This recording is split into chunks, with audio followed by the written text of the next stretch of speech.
So I just barely qualified for the new Apple credit card, and I actually decided to not go with the card because at the end of the day, it was actually kind of sucky, and that's why I'm making this video so that you guys can decide for yourself if the card's actually good or not. So in the video, I'll just explain what I do like about the card and then what I don't like about the card so that obviously you can make your own decision, and then we'll just move on from there. Now, if you just found this channel, I'm Jason with Honest Finance, and I make a lot of videos on different topics that'll give your life and your finances more value. So if you are interested in this type of content, definitely subscribe. But for now, let's just start talking about the Apple credit card and why I like it and why I don't. So honestly, I do feel like the Apple credit card has a lot of really cool features, but the problem is that they're just not good enough for the type of card that I actually use every single day, and I'll explain why those reasons are. The first feature that I really like is just the fact that you actually get your cash back the very next day. And this is really cool because if you buy stuff today, then you're actually going to get your points tomorrow and you don't have to wait like a month like you do with all the other credit cards. The only downside though is that you do have to have an Apple Cash account in order to get your money and spend it the way that you want to. But if you don't have an Apple Cash account, you can at least apply it towards your statement balance, but that's all you can do with it. I still use Apple devices, so the credit card totally makes sense for me, but honestly, if you were using like a different phone or something like that, I could really see this card just being kind of a pain, or if you actually wanted to get another phone in the future, I don't see how the credit card would make sense.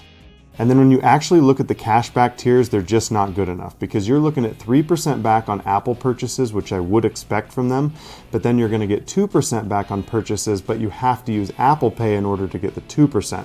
Because if you don't use Apple Pay, then you're going to get 1% cash back, which is just like every other credit card out there. Because the problem here is that most merchants still don't use Apple Pay, and so it's going to take a while before most merchants actually do. So in reality, you're not going to be getting 2% most of the time. Most of the time, you're going to be getting 1%, which just isn't that good. I mean, seriously, I ate at Wendy's today, and look at the picture that I took on their register, okay? You can see right here that they don't take Apple Pay, and this is Wendy's that we're talking about.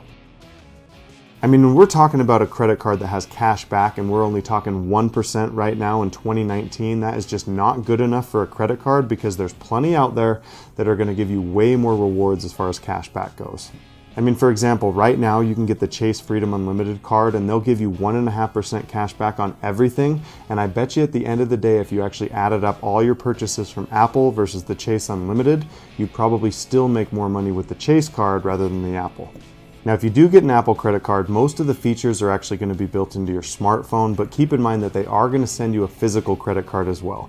And the physical credit card is pretty cool because it's titanium and it's fancy-like because it's etched and all that kind of stuff. And then it doesn't actually have credit card numbers built in. So technically it is more safe than your typical credit cards, but at the end of the day, they're all pretty safe. And by the way, the Apple credit card is actually issued by MasterCard, so just keep that in mind when you're thinking about who's actually running the back end of your credit card, because I've never used MasterCard, but maybe they're pretty good.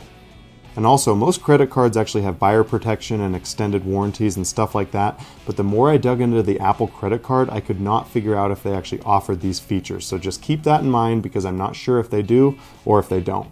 Now, if you are going to carry a balance on the Apple credit card, I will admit that they actually have slightly better interest rates than most of the other credit cards do, but just keep in mind that it's still a very high interest rate and it is not something that I would ever recommend you pay for on any credit card.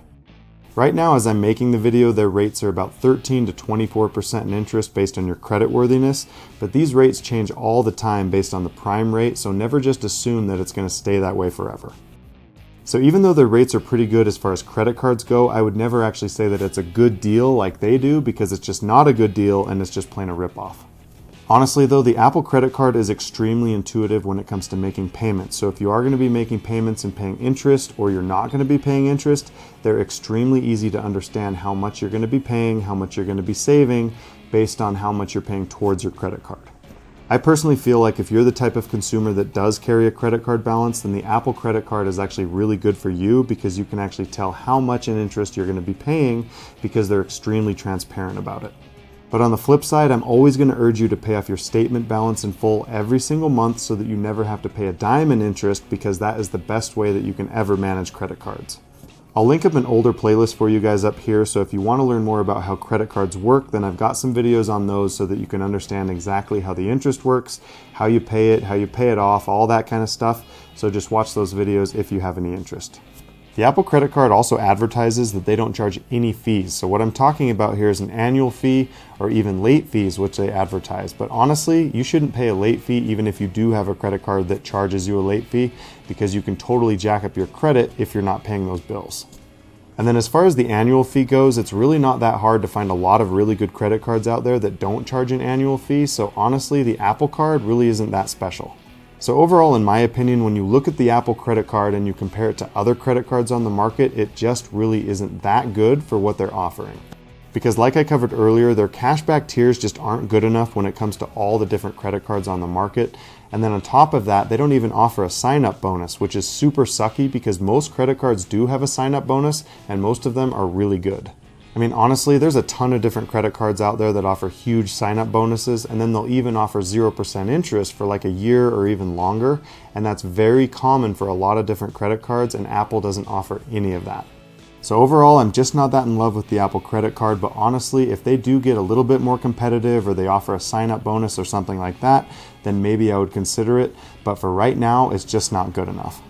Now, once again, I'm Jason with Honest Finance, and I make a lot of videos on different topics that'll give your life and your finances more value. So definitely subscribe if you guys are into that type of content.